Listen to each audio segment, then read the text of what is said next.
In today's video, I'm going to teach you how to calculate a percent of total for measure values in Tableau. Whether you're just starting out or looking to hone your Tableau skills, this guide will simplify the process for you in just 5 minutes. Let's dive right in.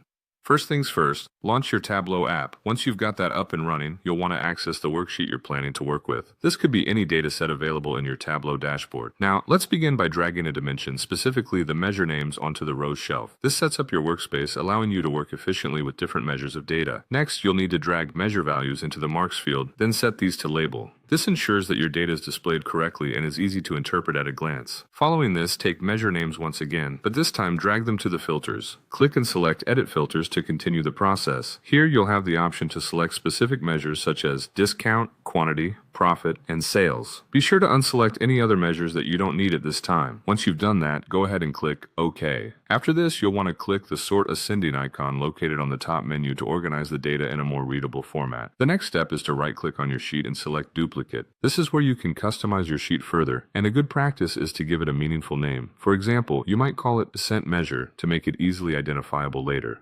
Now navigate to the Analysis menu and choose Create Calculated Field from the drop-down list. Here, you'll create a calculation query for each of the measures you selected. It should look something like sum, profit, sum, sales, $3. Repeat this process to include calculations for quantity, discount, and sales. Make sure to name each calculation appropriately to match the query, as this helps in organizing your work effectively.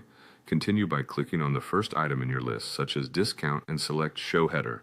Click again to choose Format. On the left side menu, click the Fields drop-down menu, select Measure Values, then head over to the Pane section. Choose Numbers and set this to percentage to format the values properly. Then go to Measure Names on the Filters field, click the drop-down menu, and select values that have the percentage in their name, then click OK. Now you're ready to move to the Dashboard tab. Here you can drag the two sheets onto your canvas, placing them side by side or in any manner that helps convey your data visually. Finally, right-click on each sheet and click Hide Title to keep your dashboard clean and focused. And there you have it. You've successfully calculated a percent of total for measure values in Tableau. This process not only allows you to present data more effectively, but also enhances your analytical capabilities within Tableau. Thank you for watching, and happy analyzing.